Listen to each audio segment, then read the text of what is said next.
প্রিয় শিক্ষার্থীরা, আজ আমরা নবম এবং দশম শ্রেণীর সাধারণ গণিতের 11.1 রেল বীজগাণিতিক অনুপাত এবং সমানুপাত এই চ্যাপ্টার নিয়ে আমরা আলোচনা করব। তো সবাইকে বই এবং খাতা খোলার জন্য অনুরোধ করা হলো। প্রত্যেকটা অঙ্ক আমার সাথে সাথে তোমাদের করতে হবে, ঠিক আছে? বই খুলো, খাতা খুলো, কলম খুলো। দেখো প্রথম যে অঙ্কটা, সবাই বই পড়ো। এখানে বলছে যে দুটি বর্গক্ষেত্রের বাহুর দৈর্ঘ্য যথাক্রমে এ মিটার এবং বি মিটার। তাহলে বর্গক্ষেত্র কটা? দুইটা। একটা বাহু দৈর্ঘ্য মানে কি? এক বাহুর দৈর্ঘ্য এ, আরেকটা বর্গ যেটা ওইটার এক বাহু দৈর্ঘ্য হচ্ছে বি। এখন বলছে এদের ক্ষেত্রফলের অনুপাত কত। ঠিক আছে, একদম শুধু অঙ্ক, এটা ক্লাস 2 অঙ্ক। এটা কথা বুঝছো? সবাই পারবে এটা আশা করি। দেখো কিভাবে করবো অঙ্কটা। তাহলে দেওয়া আছে কি, প্রথম বর্গক্ষেত্রের বাহুর দৈর্ঘ্য এটা হচ্ছে তোমার এ। তাহলে যদি বাহু দৈর্ঘ্য এ হয়, তাহলে প্রথম যে বর্গক্ষেত্রটা ক্ষেত্রফল কি হবে? বর্গে যদি এক বাহু জানা থাকে ক্ষেত্রফল কি হয়? এটার স্কোয়ার, তাহলে এ স্কোয়ার।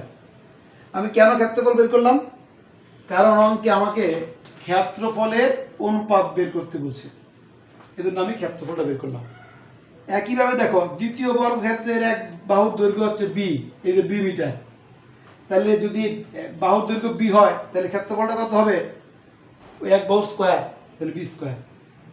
এখন তুমি অনুপাত বের করবা, ক্ষেত্রফল, এদের ক্ষেত্রফলের অনুপাত।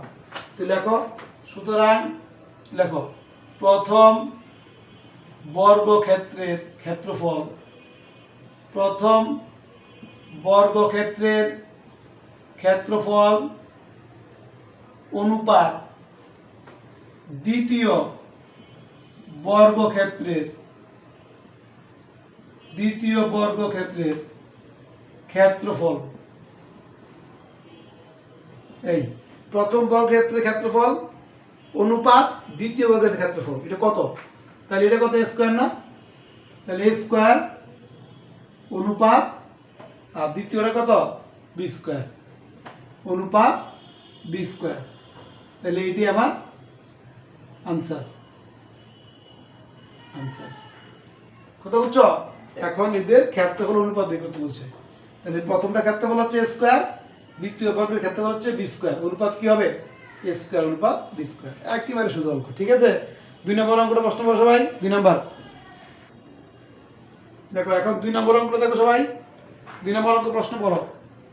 বলছে একটি বৃত্ত ক্ষেত্রের ক্ষেত্রফল একটি বর্গক্ষেত্রের ক্ষেত্রফলের সমান, তাহলে এদের পরিসীমার অনুপাত নির্ণয় করতে হবে। এদের বলতে বৃত্তক্ষেত্র আর হচ্ছে বর্গক্ষেত্র, পরিসীমার অনুপাত বের করতে হবে। দুইটা ক্ষেত্রফল বের করবা এবং এই দুইটা ক্ষেত্রফল কি সমান, এই যে সমান প্রশ্ন মধ্যে। তাহলে বৃত্তের ক্ষেত্রফল কি জানো সবাই? তাহলে বৃত্তের ক্ষেত্রফল জানতে গেলে আমাকে বৃত্তের ব্যাসার্ধ জানতে হবে। তো ধরে নিলাম বৃত্তক্ষেত্রের ব্যাসার্ধ হলো আর বর্গক্ষেত্র আছে না, ওইটার এক বাহুকে ধরলাম এ, এক বাহু হচ্ছে এ। তাহলে বৃত্তের যদি ব্যাসার্ধ আর হয়, তাহলে বৃত্তের ক্ষেত্রফল কি? পাই আর স্কোয়ার। বৃত্তক্ষেত্রের ক্ষেত্রফল পাই আর স্কোয়ার, বর্গ একক। আর বর্গক্ষেত্রের এক বাহু যদি এ হয়, তাহলে বর্গক্ষেত্রের ক্ষেত্রফল কি হবে? এক বাহু স্কোয়ার মানে এ স্কোয়ার। এগুলি কেন বাই করছি? কারণ অঙ্কে বলছে ক্ষেত্রফলগুলি সমান। তাহলে প্রশ্ন মতে এই যে পাই আর স্কোয়ারটা, এই ক্ষেত্রফলটা এটা সমান, এ স্কোয়ারের সমান। তাহলে দেখো সবাই, pi r square equal to a square, যেহেতু ক্ষেত্রফলগুলি সমান দুইটারই। তো এখন আর স্কোয়ার কত হবে? পাই দিয়ে ভাগ। আর স্কোয়ার হবে এ স্কোয়ার বাই এ, পাই দিয়ে ভাগ হবে। যদি বর্গমূল করি, বর্গমূল করলে আর ইকুয়াল টু কত হবে? এ স্কোয়ারের বর্গমূল হচ্ছে এ, আর পায়ের বর্গমূল তো হয় না, তাহলে রুট পাই। তাহলে আমি আর বের করলাম, আরটা কি? এ বাই রুট পাই। এখানে বর্গমূল করছি, কথা বুঝছো? আর ইকুয়াল টু কি হবে? এ বাই রুট পাই। আচ্ছা, এখন তুমি বাই করবা কি? পরিসীমার অনুপাত। তাহলে আগে বৃত্তক্ষেত্রের পরিসীমা বের করো। তো লেখো বৃত্তক্ষেত্রের, লেখো সবাই, বৃত্ত ক্ষেত্রের পরিসীমা। জানো সবাই পরিসীমা কি? বৃত্তক্ষেত্রের ক্ষেত্রফল পরিসীমা 2πr। এই 2πr বৃত্তের পরিসীমা। আবার বর্গটারও পরিসীমা লাগবে। বর্গক্ষেত্রের পরিসীমা, বর্গক্ষেত্রের পরিসীমা কত? বর্গক্ষেত্রে এক বাহু ছিল কত? এক বাহু ছিল a। পরিসীমা মানে কি? 4 বাহুর যোগফল। একটা বাহু যদি এ হয় বর্গের, 4 বাহু তো কি হবে? 4a। এটা হবে কত? 4a। এগুলি একক লিখতে পারবে, এক তো বলে নাই, আমি একক লিখে ফেলবো শুধু। তাহলে একটা হবে 2πr আর একটা হবে কত? 4a। এখন এই দুটো অনুপাত বের করতে হবে, পরিসীমার অনুপাত। তাহলে এখন লেখো, সবাই লেখো এবার লেখো। সুতরাং বৃত্তাকার ক্ষেত্রের পরিসীমা, বৃত্তাকার ক্ষেত্রের পরিসীমা অনুপাত বর্গক্ষেত্রের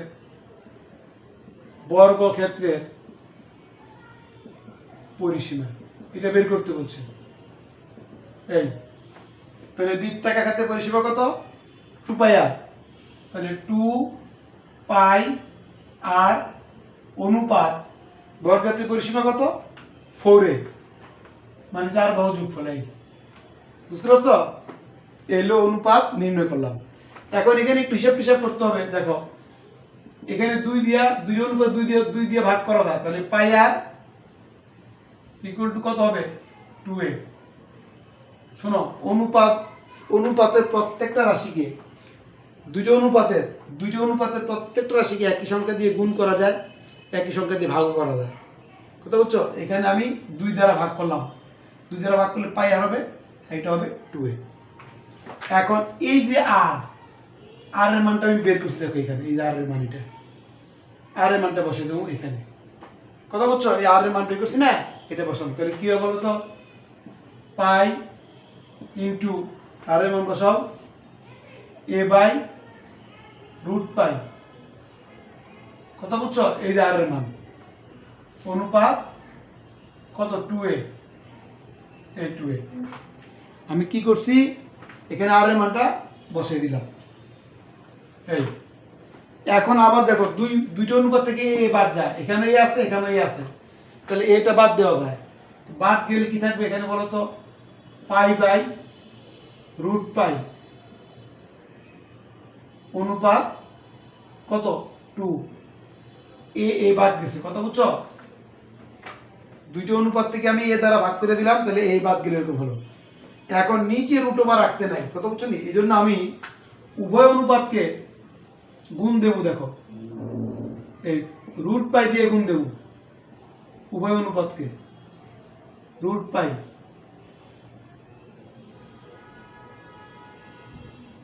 কি বলছি বলো তো? কেন?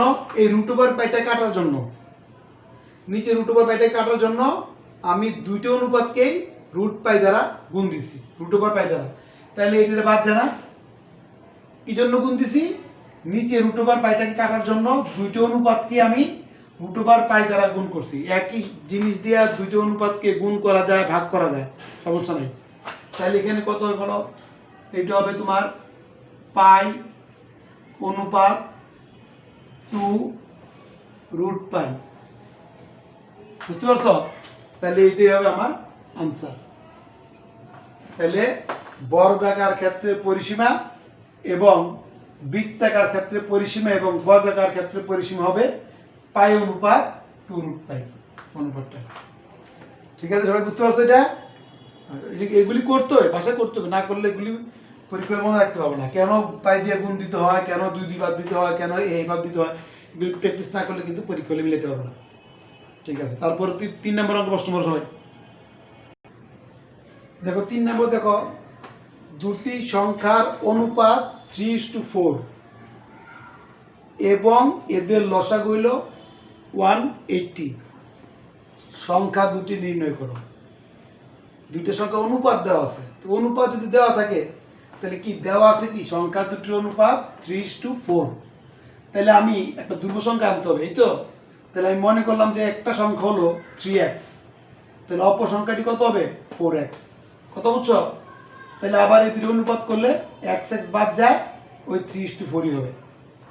কত বুঝছো? তাহলে একটা সংখ্যা হবে 3x আর একটা হবে 4x, যেহেতু অনুপাত 3:4। এখন এদের লসাগু 180। তো লসাগু কি কমন ইনটু আনকমন, তাই তো? লসাগু কি কমন ইনটু আনকমন। তাহলে এখন 3x আর 4x এদের লসাগু কি হবে বলো? লসাগুটা কি হবে? কমন কি এখানে? কমন হচ্ছে x, তাহলে x হইল কমন। কমন আনকমন কি 3 এবং 4, আনকমনগুলি গুণ দিলে কত হবে? 3 4 12, তাহলে লসাগু কত হবে 12x। বুঝতে পারছো? লসাগু কি হয়? লসাগু হচ্ছে কমন ইনটু আনকমন। তো এর মধ্যে তোমার এই 3x আর 4x এর মধ্যে কমন কোনটা? x। আনকমন কি 3 এবং 4 দুইটি আনকমন, তাহলে লসাগু কি হবে 3 4 12 আর কমনটা কি x, তাহলে 12x। এখন এই 12x হলো 180, লসাগু দেওয়া আছে অঙ্কে। লসাগু হচ্ছে অঙ্কে 180। তাহলে প্রশ্ন মতে 12x = 180। তো x এর মান বের করবা, x এর মান হবে 15।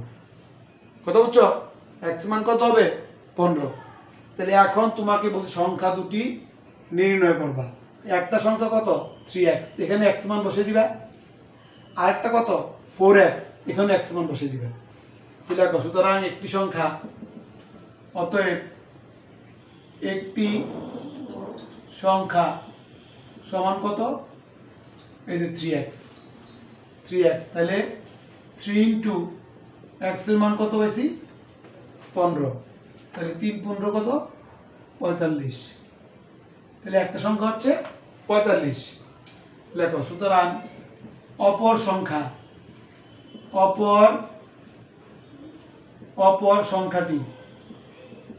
সংখ্যাটি কত 4x। তাহলে 4x = 4 × x এর মান হচ্ছে 15 15, 4 15 60। তাহলে উত্তর হবে 45 এবং 60। আনসার হবে 45 আর হলো 60। এখন তুমি দেখো, এবার দেখো তোমার অঙ্ক হয়েছে কিনা। এবার তাহলে আমি সংখ্যা দুটি কি পাইলাম? একটা পাইলাম 45, আরেকটা কত পেলাম 60। এখন দেখো তাহলে অনুপাত কি হবে? এইটা আমি যদি 15 দিয়ে ভাগ করি, 3 15 45, 4 15 60, অনুপাত কত 3:4। এই দেখো অনুপাত 3:4 অঙ্কে দেওয়া আছে। তাহলে আমার যে 45 অনুপাত 60 উত্তর হলো এটা, তাহলে কারেক্ট। এটা মানে 3:4, এই অঙ্কে 3:4। কথা বুঝছো? আর লসাগু মানে রাখবা কমন ইনটু আনকমন। অনুপাত যদি দেওয়া থাকে সংখ্যাগুলি হবে একটা ধ্রুব সংখ্যা যোগ করবা, তাহলে 3x অনুপাত 4x। ঠিক আছে? আচ্ছা, এর 4 নম্বর অঙ্ক বসাই। প্রশ্ন বড় 4। দেখো 4 নম্বর অঙ্ক দেখো, একদিন তোমাদের ক্লাসে দেখা গেল অনুপস্থিত ও উপস্থিত ছাত্র সংখ্যার অনুপাত 1:4। তার মানে কি অনুপস্থিত যদি হয় একজন, উপস্থিত হবে কজন? 4 জন। এখন অনুপস্থিত ছাত্র সংখ্যাকে মোট ছাত্র সংখ্যার শতকরায় প্রকাশ করো। কথা বুঝছো? তাহলে অনুপস্থিত ছাত্রগুলিকে মোট যে ছাত্র আছে ওইটা শতকরায় প্রকাশ করতে বলছি। তাহলে প্রথম কি দেওয়া আছে লিখবা, দেওয়া আছে অনুপস্থিত ছাত্র সংখ্যা অনুপাত উপস্থিত ছাত্র সংখ্যা = 1:4। তাহলে আমি ধরে নেব যে অনুপস্থিত হলো 1 মানে x। মনে করি অনুপস্থিত ছাত্র সংখ্যা x, তাহলে উপস্থিত ছাত্র সংখ্যা হবে 4x। যেহেতু অনুপাত 1:4, তাহলে একটা ধ্রুব সংখ্যা যোগ করতে হবে, এই তো। 1 এর x দিয়ে গুণ দিলে হবে x একে x, আর ওটাকে তুমি x দিয়ে গুণ দিলে হবে 4x। তাহলে অনুপস্থিত হলো x, উপস্থিত হলো 4x। এখন প্রশ্ন দেখো, বলছি মোট ছাত্র সংখ্যা কতটা আছে? মোট ছাত্র সংখ্যা, তাহলে আমাকে মোট ছাত্র সংখ্যা বের করতে হবে। অনুপস্থিত যোগ উপস্থিত দুইটা মিলে তো মোট, তাহলে মোট হবে কত 5x। অনুপস্থিত যোগ উপস্থিত 5x। এখন তোমাকে বলছে অনুপস্থিত ছাত্র সংখ্যা কি লেখো। সুতরাং লেখো, অতএব লেখো অনুপস্থিত ছাত্র সংখ্যা। সুতরাং অনুপস্থিত ছাত্র সংখ্যা,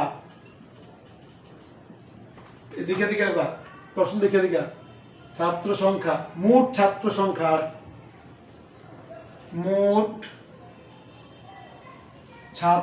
সংখ্যার সমান এই দেখো অনুপস্থিত আগে আছে না, তাহলে অনুপস্থিত কত এক্স, এক্সটা উপর হবে। তারপরে কি আছে মোট ছাত্র কত 5x, এই 5x হবে নিচে। এখন বলছে শতকরা প্রকাশ করো, তাহলে পূরণ 100%, শতকরা প্রকাশ করলে 100 দিয়ে গুণ হবে। কথা বুঝছো? তাহলে কি অনুপস্থিত ছাত্র সংখ্যা মোট ছাত্র সংখ্যা এত পার্সেন্ট, এই অনুপস্থিত হচ্ছে x, মোট হচ্ছে 5x, তাহলে 5x নিচে হবে। প্রথম যে এটা আছে এর উপর হবে, অনুপস্থিত উপর হবে, আর মোটটা কই হবে নিচে।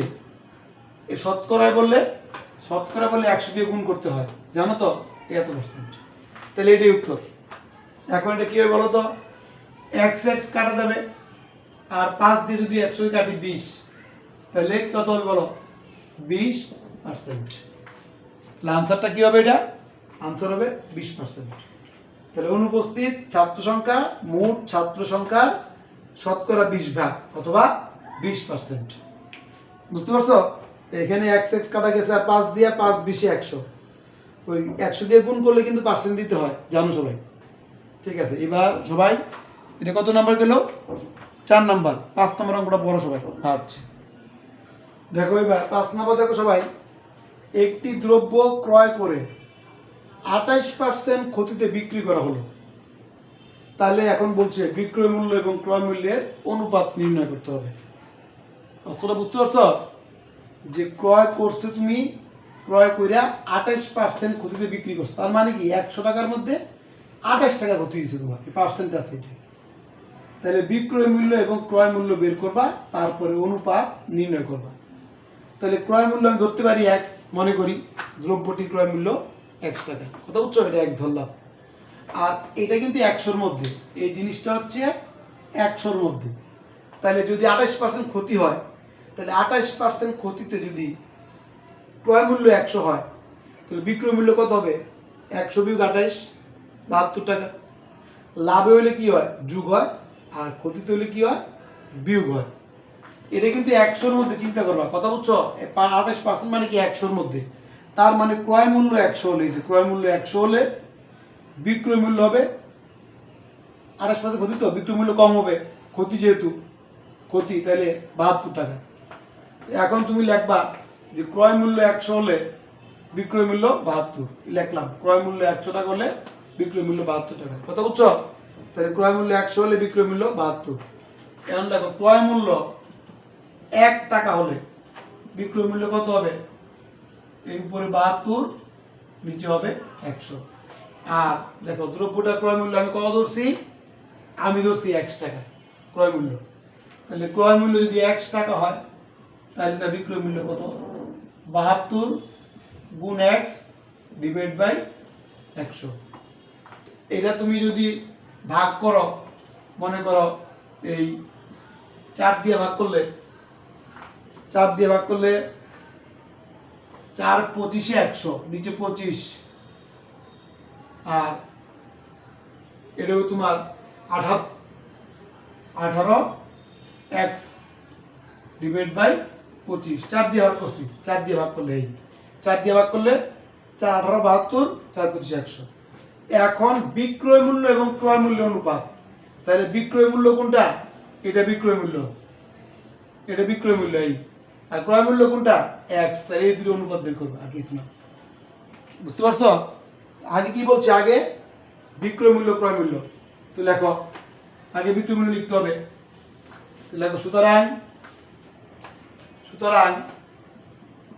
বিক্রয় মূল্য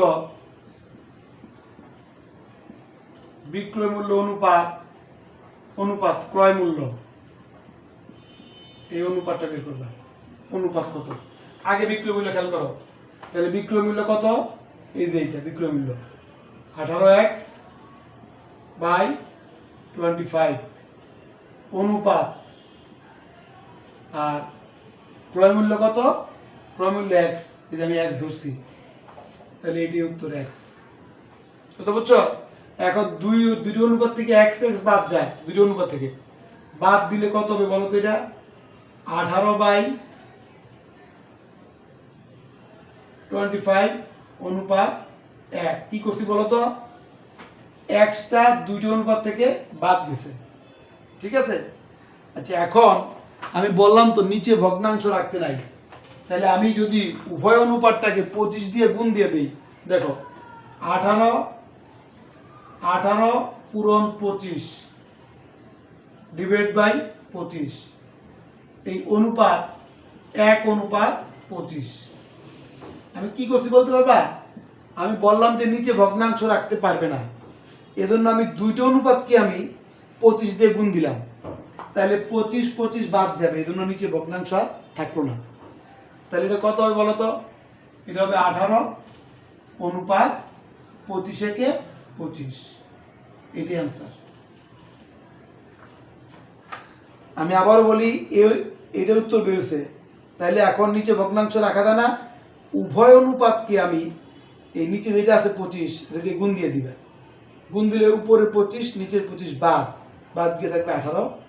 আর এখানে একে যদি আমি 25 দিয়ে গুণ দিই, 25 তাহলে বিক্রয় মূল্য অনুপাত ক্রয় মূল্য হবে 18/25। আবার যদি বলতো ক্রয় মূল্য অনুপাত বিক্রয় মূল্য কত, তাহলে এই এক্সটা আগে হইতো, এটা পরে হইতো, ক্রয় মূল্যটা আগে হইতো, বিক্রয় মূল্য পরে হইতো। কথা বুঝছো? যেটা বলছে বিক্রয় মূল্য অনুপাত ক্রয় মূল্য, সেটাই বের করতে হবে। 6 নম্বর অঙ্ক প্রশ্ন করো। দেখো 6 নম্বর অঙ্কটা দেখো সবাই, এই অঙ্কটা কিন্তু তুলনামূলক ইম্পর্টেন্ট। বলছে পিতা ও পুত্রের বর্তমান বয়সের সমষ্টি 70 বছর। পিতা পুত্র দুজনের মোট বয়সটা হচ্ছে বর্তমানে বয়স হচ্ছে মোট 70 বছর। 7 বছর পূর্বে তাদের বয়সের অনুপাত 5:2। তাদের বলতে আগে 5, যেহেতু এটা পিতার বয়স, আর পুত্রের কত 2। 5 বছর পর তাদের বয়সের অনুপাত কত হবে? ঠিক আছে, 5 বছর পরে তাদের বয়সের অনুপাতটা বের করতে বলছে। আচ্ছা, তাহলে দেখো 7 বছর পূর্বে অনুপাত ছিল পিতা যদি 5 হয়, পুত্র হবে 2। তাহলে আমি ধরে নেব, মনে করব যে 7 বছর পূর্বে পিতার বয়স ছিল 5x। কেন 5x? যেহেতু অনুপাতটা 5:2 আছে, বললাম অনুপাত দেওয়া থাকলে একটা ধ্রুব সংখ্যা লাগবে, তাহলে পিতা যদি 5x হয়, পুত্র কত হবে 2x। কখন? 7 বছর পূর্বে, এখন না কিন্তু।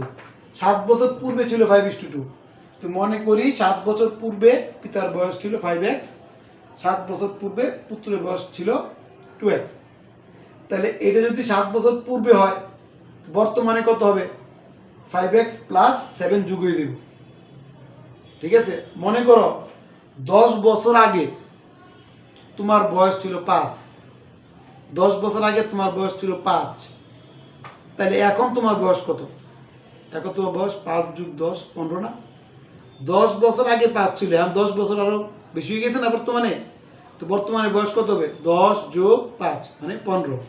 তাহলে এখানে 7 বছর আগে ছিল 5x,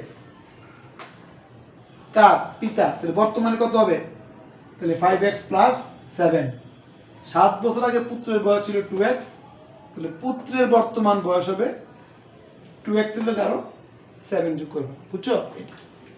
এখন তাদের মোট বর্তমান বয়স বলছে 70 বছর।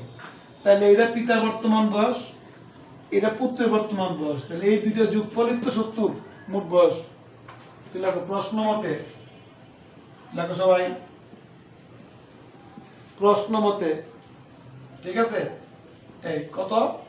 5x প্লাস 7 আর পুত্র হলো 2x প্লাস 7 ইকুয়াল টু 70। কথা বুঝছো? ইকুয়াল টু কত? 70। এই মোট বয়স তাদের 70। সমাধান করো, 5 এর 2 কত?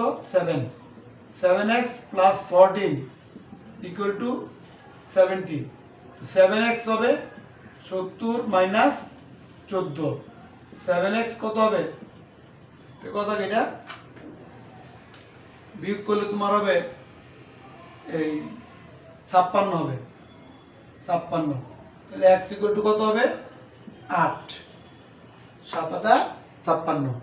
তাহলে x এর মান হবে তোমার 8। কথা বুঝছো? আচ্ছা, এখন অঙ্কে তোমাকে বলছে 5 বছর পর তাদের বয়স অনুপাত কত।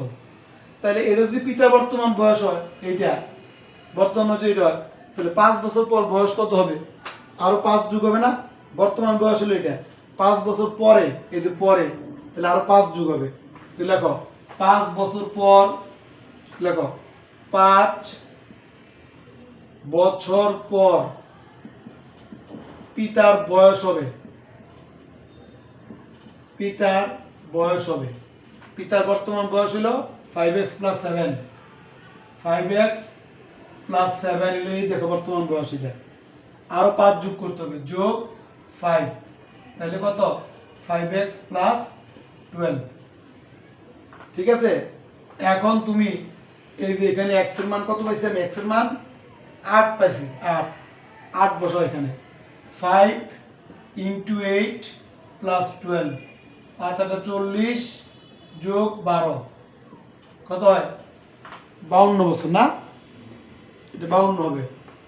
তাহলে এই 52 বছর, তাহলে 5 বছর পর পিতার বয়স হচ্ছে 52। আবার তুমি পুত্রের বয়সটা বাই করো, বাই করো। দেখো 5 বছর পর, 5 বছর পর পুত্রের বয়স হবে, পুত্রের বয়স হবে। আচ্ছা, পুত্রের বর্তমান বয়স কত ছিল বলো তো? 2x plus 7। দেখো বর্তমান বয়স ছিল 2x প্লাস 7, 5 এটা বর্তমান বয়স। 5 বছর পরে বললে আরো 5 যোগ, যোগ 5, তাহলে কত? 2x plus 12। x এর মান কত? x এর মান 8 বসাও। 2 ইন্টু 8 প্লাস 12, 16 যোগ 12 কত হয়? 28,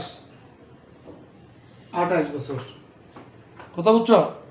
এখন 5 বছর পর তাদের বয়সের অনুপাত, তাহলে 5 বছর পর পিতার বয়স হবে 52, আর 5 বছর পর পুত্রের বয়স হবে 28। এখন এই দুটো অনুপাত বের করবো, আর কিছু না। বুঝতে পারছো? লেখো সুতরাং, সুতরাং লেখো 5 বছর পর, সুতরাং 5 বছর পর পিতার বয়স অনুপাত পুত্রের বয়স, এই অনুপাতটা বের করবে। কত? পিতার বয়স কত পাইছি? 52। 52 অনুপাত 28। এখন এই দুইটি অনুপাতকে 2 দিয়ে ভাগ যায়। কথা বুঝছো? 2 দিয়ে ভাগ করলে এটা হবে তোমার 4 দিয়ে ভাগ যায়, 4 দিয়ে। তাহলে 4 13 52, আর 4 7 হইল 28। তাহলে উত্তর কি হবে? 13 অনুপাত 7। তার মানে পিতার বয়স যদি 13 হয়, পুত্রের বয়স হবে 7। অনুপাত 13, বাবা তো 13 বছর, তার বাবা না কেউ। কথা বুঝছো? অনুপাতটা আর কি মনে করো 13 অনুপাত 7। ঠিক আছে? আচ্ছা, তাহলে আমরা এবার পরবর্তী অঙ্কে আসবো। 7 নাম্বার দেখো, সবাই প্রশ্ন করো। 7 নম্বর অঙ্ক আসবো আমরা এখন। দেখো 7 নম্বর অঙ্ক দেখো সবাই। 7 নম্বরে 3টা অঙ্ক আছে। আমি প্রথম ক নাম্বারটা করব। যদি a অনুপাত b ইকুয়াল টু b অনুপাত c হয়, তবে প্রমাণ করো যে a by c equal to a square plus b square divide by b square plus c square. দেওয়া আছে a অনুপাত b ইকুয়াল টু b অনুপাত c, আর প্রমাণ করতে হবে a by c equal to a square plus b square divide by b square plus c square. শুনো, তো দেওয়া আছে লেখো, দেওয়া আছে লিখবে সবাই। আচ্ছা, লেখার পর এটা অর্থ কি জানো নি?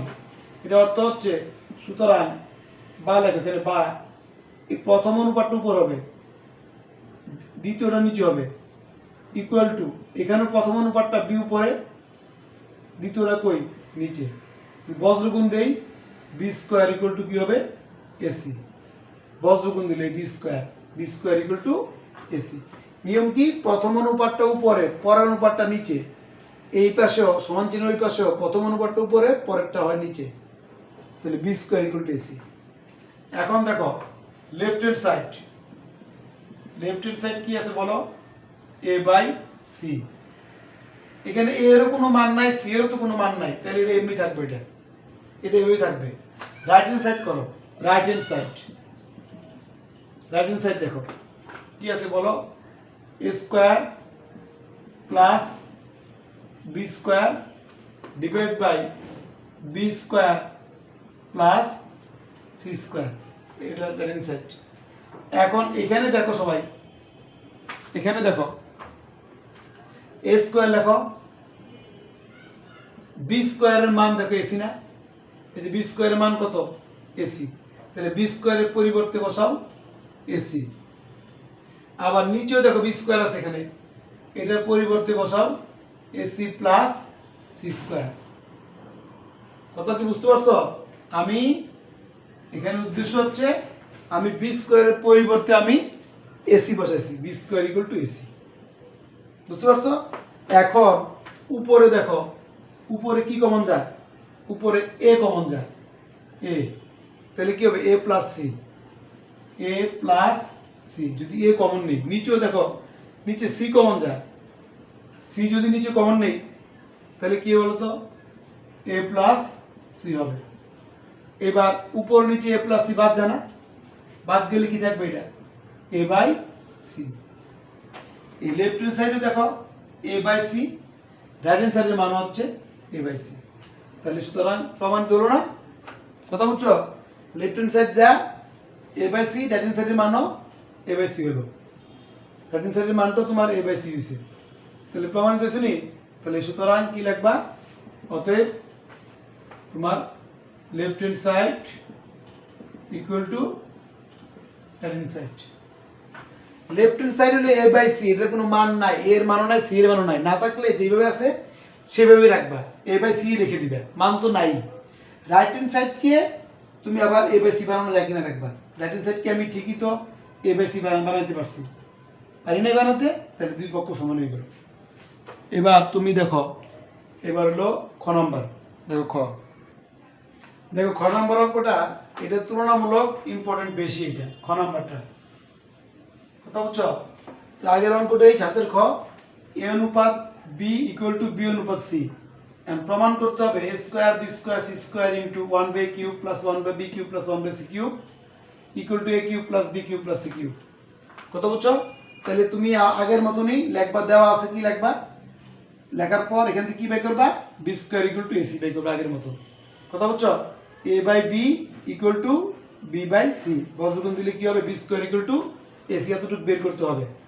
বের করার পর এবার লেখো সবাই লেফট হ্যান্ড সাইড লেখো, লেফট হ্যান্ড সাইড লেখো, এবার লেফট হ্যান্ড সাইড লেখো।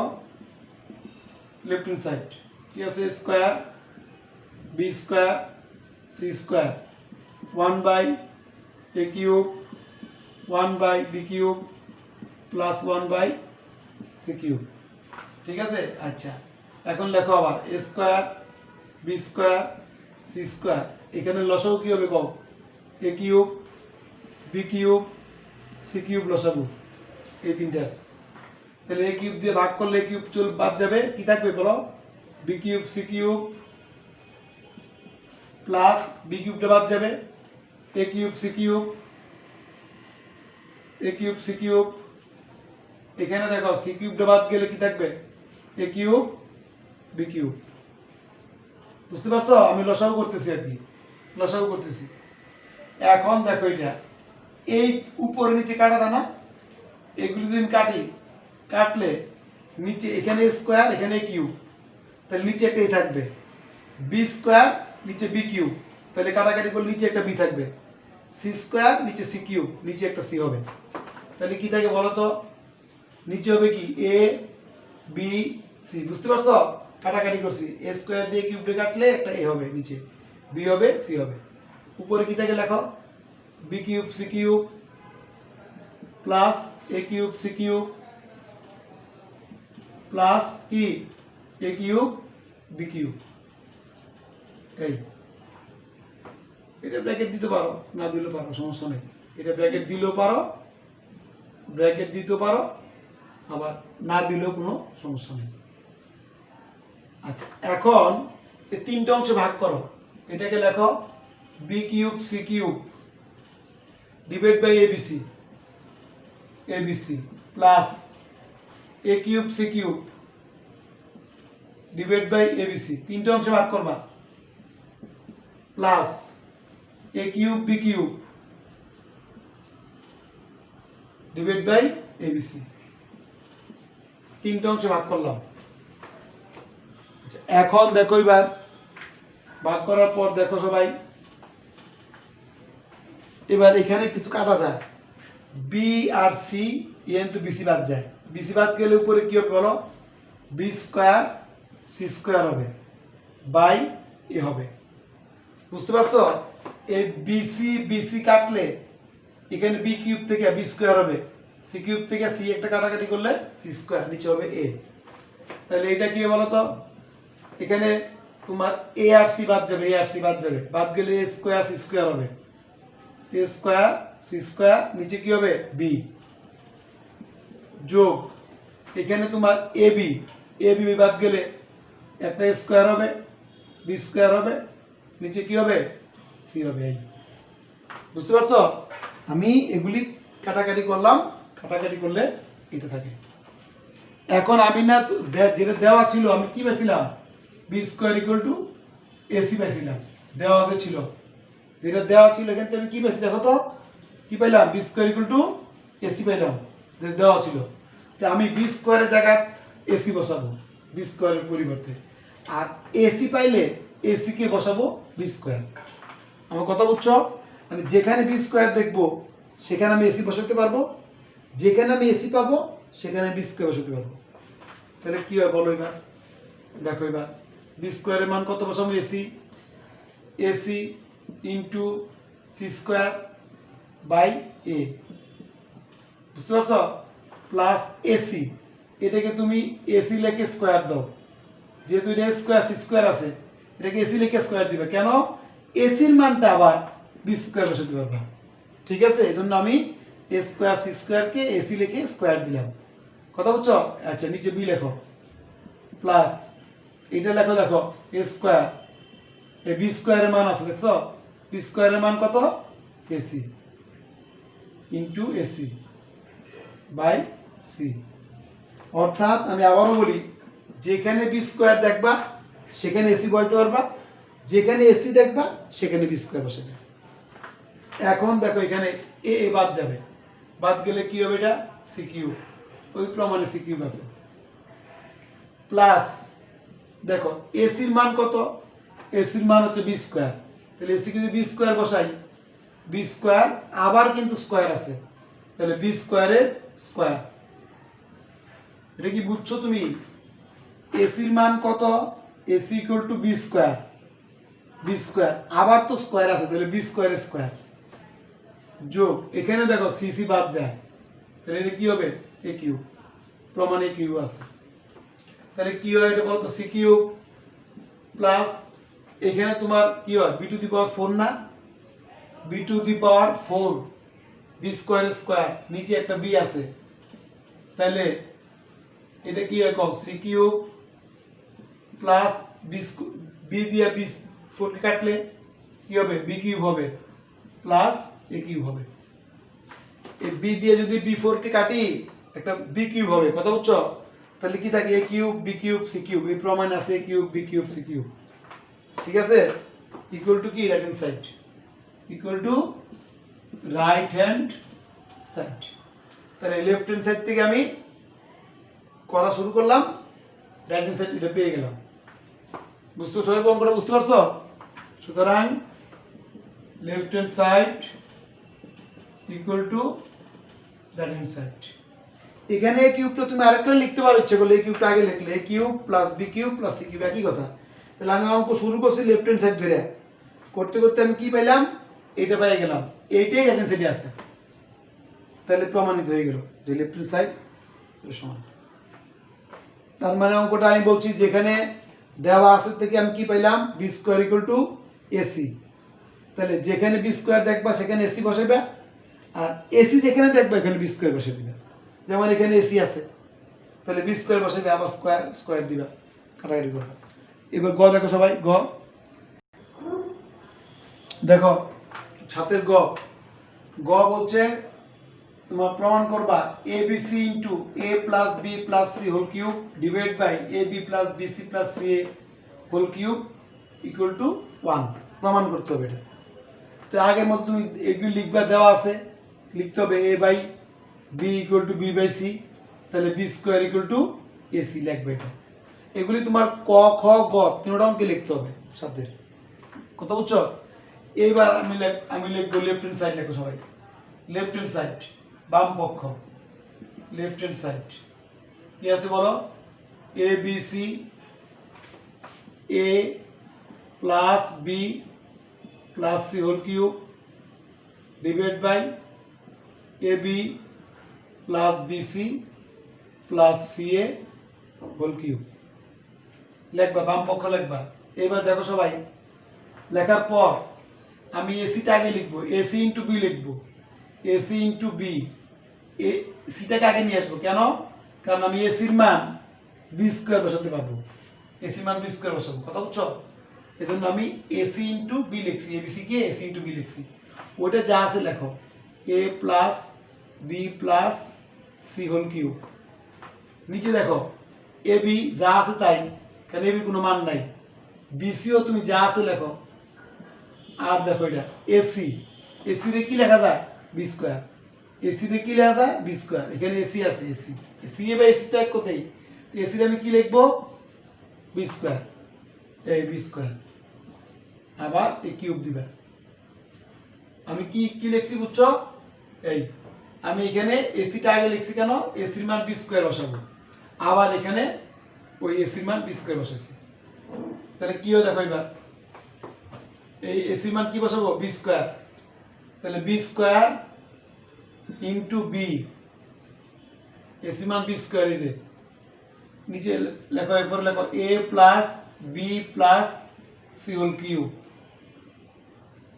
বুঝতে পারছো? আচ্ছা, নিচে দেখো এই সবগুলি থেকে বি কমন যায়, বি যদি কমন নেই এখানে কি হবে, এ, এখানে কি হবে সি, এখানে কি হবে বি, বি কমন নিলে। আবার কিউব আছে না, তাহলে কিউব দিবা, এই যে কিউব দিবা, এই কিউবটা দিতে হবে। আমি এই ফার্স্ট ব্র্যাকেটের মাঝখান থেকে আমি বি কমন নিছি, কিন্তু আমার এই কিউব দিতে হবে। বুঝতে পারছো? আচ্ছা, এবার দেখো তাহলে কি থাকে, এখানে বি স্কোয়ার আর বি গুণ দিলে কি হবে, B cube, b square into b গুণ দিলে বি কিউব। আর এখানে কি থাকে, a plus b plus c whole cube. আর এখানে দেখো এই কিউবটা তো বি এর উপর আছে, এটার উপর আছে, জানো তো? এই কিউব আছে বি এর উপর আছে, এটার উপর আছে। তো আমি কিউবটা দুইটাকে ভাগ করে দেই, তাহলে বি কিউব হবে এটা, বি কিউব। আবার এটারও কিউব, কত এটা, a plus b plus c whole cube. এই কিউব বি এর উপর আছে, কিউব এইটার উপর আছে, তাহলে দুইটাকে আলাদা করে দিয়ে দিলাম। এখন দেখো এটা 1, বি কিউব বাদ, a plus b c whole cube, a plus b c whole cube বাদ, তাহলে কি থাকে 1, রাইট হ্যান্ড সাইডে 1ই আছে, equal to right hand side. সুতরাং left hand side equal to right hand side. বুঝতে পারছো? এই শুধু অঙ্কই, কঠিন না, তুমি মানগুলি ঠিক মতো বসে রাখবে। টেকনিক অ্যাপ্লাই করতে হবে। আমি কেন এসিটা আগে লিখলাম, বিটা পরে লিখছি, কারণ এসির মান জানা আছে বি স্কোয়ার, এই জন্য আমি লিখছি। আবার এখানেও তুমি এসিরে বি স্কোয়ার লিখবে, তাইলে বি কমন নিতে পারবা, এই জন্য বুদ্ধি করে লিখতে হবে। আচ্ছা, পরবর্তী অঙ্ক।